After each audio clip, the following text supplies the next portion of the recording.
แป๊บนึงนะคะ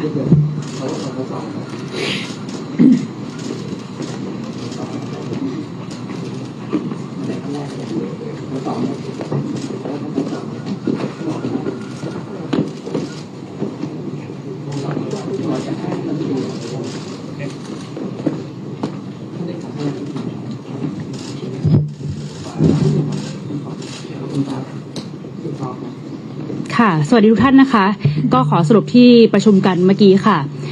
เรื่องแรกนะคะก็มีการคุยกันในเรื่องของ JBC ที่ประชุมผ่านไปนะคะที่14-15ที่ผ่านมานะคะก็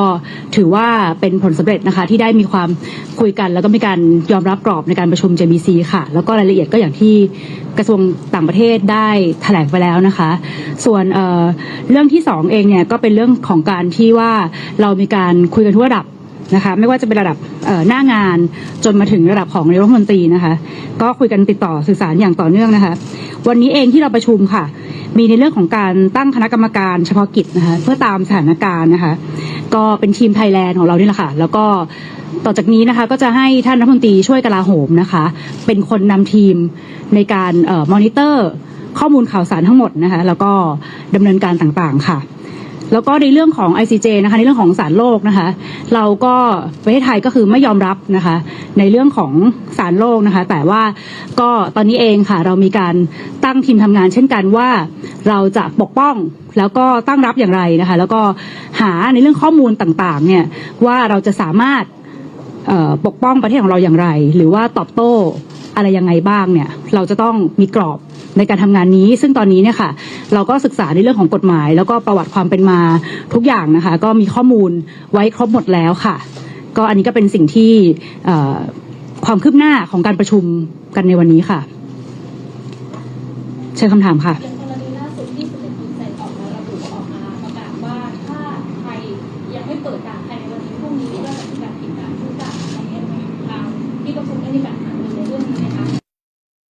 จริงๆแล้วนะคะในเรื่องของการปิดด่านนะคะจริงๆแล้วเนี่ยเราไม่ได้ปิดด่านเรากำหนดเวลาการเปิดปิดนะคะซึ่งเปลี่ยนไปจากเดิมเมื่อมีการปะทะกันเกิดขึ้นนะคะจริงแล้วเนี่ยทางประเทศไทยเองเนี่ยได้ทราบจากเพจกลาโหมของทางกัมพูชานะคะคือเรามีการตกลงกันแล้วนะคะคุยกันแล้วและทีนี้เนี่ยพอ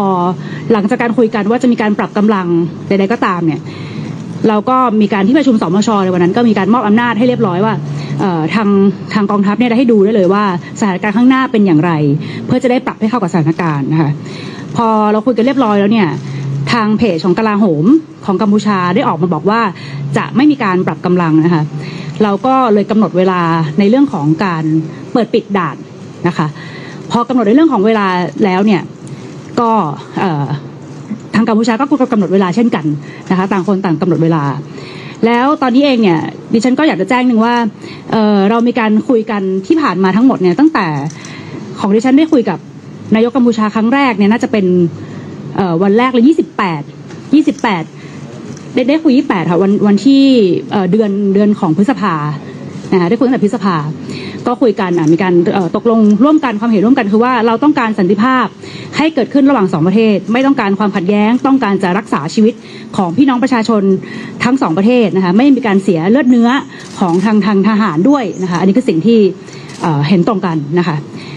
ก็คุยกันมาเรื่อยๆค่ะแล้วก็ดิฉันก็พยายามจะคุยอยู่ในกรอบของทวิภาคีนะคะนั่นคือกรอบการคุยระหว่างประเทศที่ทุกประเทศเนี่ยเมื่อมีการติดต่อสื่อสารกันเนี่ยเราต้องมีกรอบความเข้าใจร่วมกันเพื่อที่จะให้เป็นไปตามกลไกของระหว่างประเทศนะคะแน่นอนว่าการคุยกันหลังใหม่มีแน่นอนนะคะในการตกลงกันก่อนว่าอะไรยังไงแต่สิ่งที่สื่อสารออกมาทางโซเชียลที่นอกกรอบนะคะแล้วก็เป็นการสื่อสารที่ไม่ professional ที่ออกมาอยู่เรื่อยๆนะคะก็ทำให้เกิดความวุ่นวายนะคะในการจัดการนะคะทั้งสิ่งที่คุยกันหลังใหม่และสิ่งที่คุยกันแบบ official แบบเป็นทางการนะคะก็ดิฉันคิดว่าการสื่อสารแบบนี้ทำให้เกิดผลลบนะคะกับทั้ง2ประเทศสิ่งที่ข้อความที่ทางกัมพูชาได้โพสต์เนี่ยเราต้องคำนึงถึงประโยชน์ ของพี่น้องประชาชนทั้งไทยและกัมพูชาด้วยนะคะการที่จะประกาศเรื่องการปิดด่านเลยหรือใดๆเนี่ยเป็นการที่เกิดผลกระทบต่อประชาชนไทยและประชาชนกัมพูชาทั้งสองประเทศนะคะเรามีความห่วงใยอยู่แล้วค่ะทั้งเรื่องว่าการค้าขายตรงนั้นที่เกิดขึ้นการส่งผลไม้ผักถ้ามีการปิดด่านทั้งหมดนะคะมันกระทบแน่นอนอยู่แล้วเพราะฉะนั้นเนี่ยเราถึงไม่มีการปิดด่านเราปรับเวลาในการเข้าออกของคนและสินค้านะคะอันนี้ก็คือเป็นสิ่งที่เกิดขึ้นและดิฉันเองเนี่ยได้แจ้งทางกัมพูชาอยู่แล้วว่าดิฉันจะมีการประชุมในวันนี้ก่อนนะคะเพื่อที่จะรายงานผลว่าเราจะดำเนินการยังไงต่อไปซึ่งดิฉันเองตอนนี้ได้ส่งข้อความนะคะถึงท่านนายกรัฐมนตรีของกัมพูชาว่าเสนอให้มีการจัดประชุมของ RBC เกิดขึ้นนั่นก็คือการประชุมระดับของกองทัพนะคะของทั้งสองประเทศให้คุยกันว่าจะดำเนินการอย่างไรต่อนะคะอันนี้ก็เป็นการส่งแต่ว่าเพิ่งส่งไปนะคะก็คือวันนี้ที่คุยกันประชุมเนี่ยก็เพิ่งส่งไปนะคะแล้วก็ได้รับเห็นข้อความที่โพสต์ใน Facebook อ่ะนะคะก็อันนั้นก็อย่างที่บอกค่ะเป็นการสื่อสารที่ไม่อยู่ในกรอบนะคะท่านนายกคะแต่จากปฏิกิริยาบนประชุม JBC เนี่ยดูเหมือนว่าข่าวที่ออกมาคือไทยเนี่ยพยายามที่จะใช้ทวิภาคีในการคุยแก้ไขปัญหาตรงนี้ขณะเดียวกันดูเหมือนกัมพูชาไม่จริงใจต่อการที่จะคุยแบบทวิภาคีอะค่ะตรงนี้ข้อเท็จจริงเป็นยังไงคะก็อย่างที่บอกนะคะว่าที่ประชุม JBC เนี่ยเราประชุมด้วยกันทั้งคู่ถือว่าเป็นผลสำเร็จในการคุยก็คือว่าเรายอมรับกรอบนี้คือกรอบของ JBC นะคะนั่นคือการประชุมกันแล้วก็บอกว่าเราต้องการสันติภาพร่วมกันทำอย่างไรได้บ้างที่จะเกิดขึ้นนะคะจริงๆแล้วเนี่ยในเรื่องของ JBC คิดว่าไม่ใช่ปัญหาไม่คิดว่าตรงนั้นไม่มีปัญหาอะไรเพราะว่าที่คุยเรื่องที่กระทรวงต่างประเทศได้แถลงออกมาเนี่ยในเนื้อความหรือทุกอย่างเนี่ยเราได้ชี้แจงแล้วนะคะไม่ได้ติดขัดว่าพลิกล็อกหรืออะไรทั้งสิ้นใน JBC นะคะนี่เหมือนกัมพูชาเรื่องสงครามข่าวสารนะครับค่ะรับมือตรงนี้ยังไงค่ะก็ดิฉันก็บอกอยู่นี่ค่ะว่าการที่สื่อสารแบบนี้เนี่ยไม่ได้เกิดผลดีกับทั้งสองประเทศนะคะดิฉันบอกแล้วว่าจริงๆแล้วเนี่ยการปล่อยข่าวหรืออะไรก็ตามเนี่ยอย่างข่าวหลายๆข่าวหลายๆช็อตที่ออกมาเนี่ยก็เคยได้มีการตกลงกันอยู่แล้วว่าอย่าเพิ่งปล่อยข่าวนะเพราะว่าเราต้องคุยกันก่อนว่าเอาอย่างไรเพราะว่าคนหน้างานกับคนที่รับฟังข่าวสารเนี่ยคนละคนกันเพราะฉะนั้นเนี่ยเราทำอะไรตัดสินใจอะไรหรือสัมภาษณ์อะไรออกไปเนี่ยเราต้องเห็นใจคนหน้างานด้วยนะคะที่เกิดขึ้นตรงนั้นเราแบบสู้เลยอะไรต่างๆเนี่ยเราต้องดูคนหน้างานด้วยว่าตรงนั้นเนี่ยเป็นอย่างไรแล้วเกิดอะไรขึ้นบ้างตัวดิฉันเองที่อยู่ในสายของคอมมานด์เองเนี่ยก็ต้องคอยอัปเดตตลอดเหมือนกันว่าเกิดอะไรขึ้นณตอนนั้นมีอะไรขึ้นบ้างนะและอีกอย่างนึงเนี่ยการที่เราปิดด่านในกำหนดเวลาเปิดด่านใหม่ในตอนแรกเนี่ยเป็นเพราะว่ามีอาวุธไกล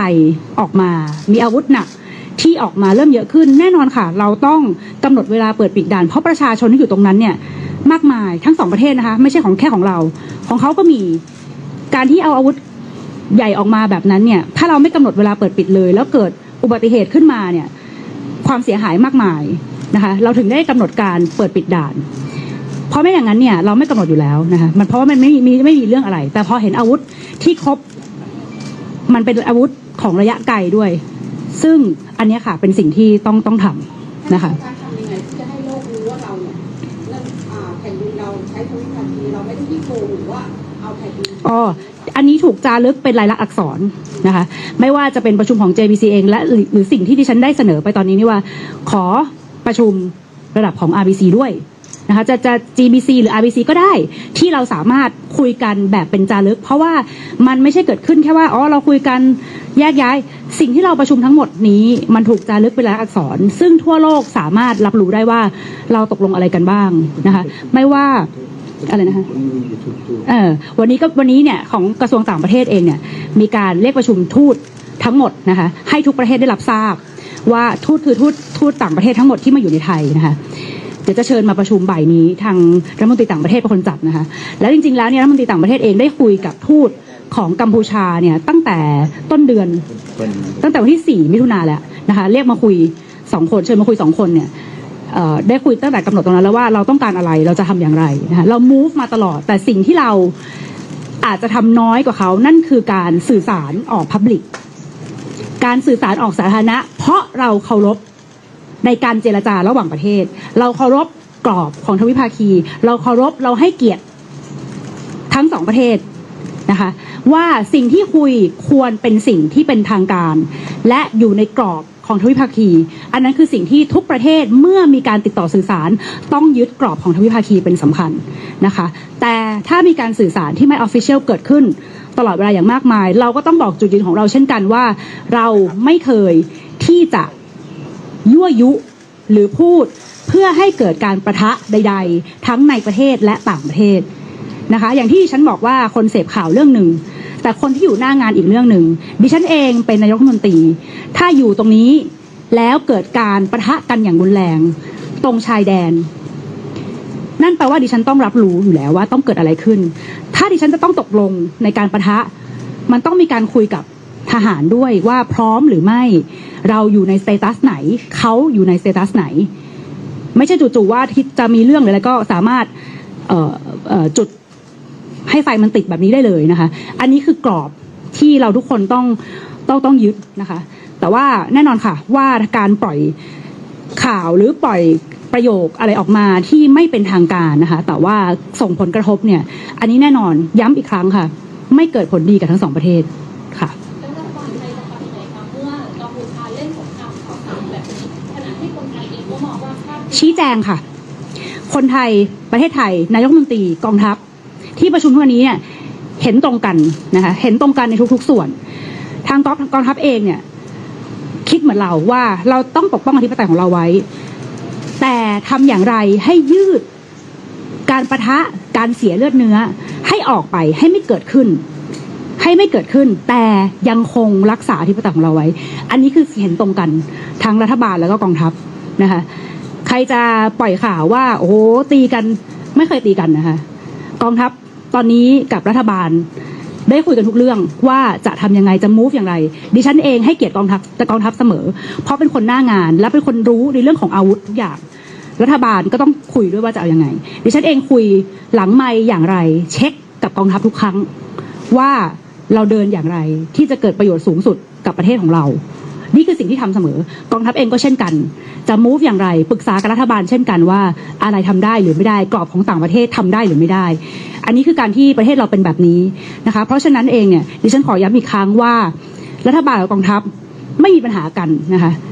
แล้วก็ขอให้ทุกคนเนี่ยช่วยกันซัพพอร์ตกองทัพและรัฐบาลให้เป็นหนึ่งเดียวกันเพราะวันนี้เราไม่ได้ต่อสู้กันเองนะคะเรารักษาอธิปไตยของเราไว้เราพูดในแมสเสจที่มันตรงเราพูดในแมสเสจที่มันสามารถรู้ได้ว่าประเทศไทยเป็นปึกแผ่นค่ะนะคะแล้วเราก็จะไม่ได้ยอม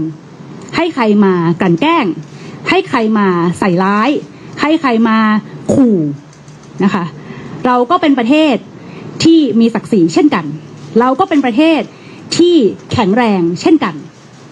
เพราะฉะนั้นจุดนี้เองค่ะที่จะทำให้เราทุกคนรู้ว่าวันนี้ถ้าไม่เคารพกฎกติกาก็จะไม่ถูกยอมรับโดยทั่วโลกค่ะขอบคุณค่ะ